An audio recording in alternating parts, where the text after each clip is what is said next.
ஸ்ரீமதே ராமானுஜாய நமஹ. நம்ம இப்ப பார்த்துட்டு இருக்கிறது காஞ்சிபுரத்துல ஓரிருக்கையில இருக்கிற மணிமண்டபத்தை சேர்ந்த கோஷாலை. இந்த கோஷாலையில நிறைய நாட்டு பசுக்கள் இருக்கு. அந்த நாட்டு பசுக்கள் ரொம்ப கிளீன் என்வரன்மெண்ட்ல வச்சிருக்கா.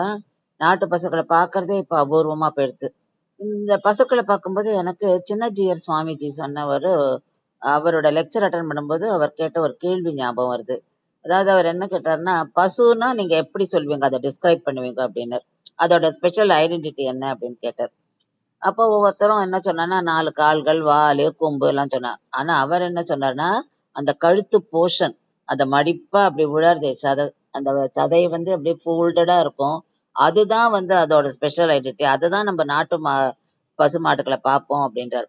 இந்த மாதிரி ஒரு ஒரு ஜீவராசிக்கும் ஒரு ஒரு ஸ்பெஷல் ஐடென்டிட்டி இருக்கு. அதை நம்ம கண்டுபிடிச்சு அதை நம்ம வந்து ப்ரிசர்வ் பண்ணணும் அப்படிங்கிறது. ஏன்னா பகவானால படைக்கப்பட்ட ஒவ்வொருத்தருக்குமே ஒரு ஒரு சிறந்த குணாதிசயங்களை கொடுத்திருக்காரு பகவான். அதை நம்ம வந்து போற்றி பாதுகாக்கணும் அப்படின்னாரு. ஸோ அதுதான் எனக்கு வந்து இங்க இந்த கோஷாலை பார்த்த உடனே ஞாபகம் வருது. அப்போ இதெல்லாம் நமக்கு கிடைச்சிருக்க பொக்கிஷங்கள்.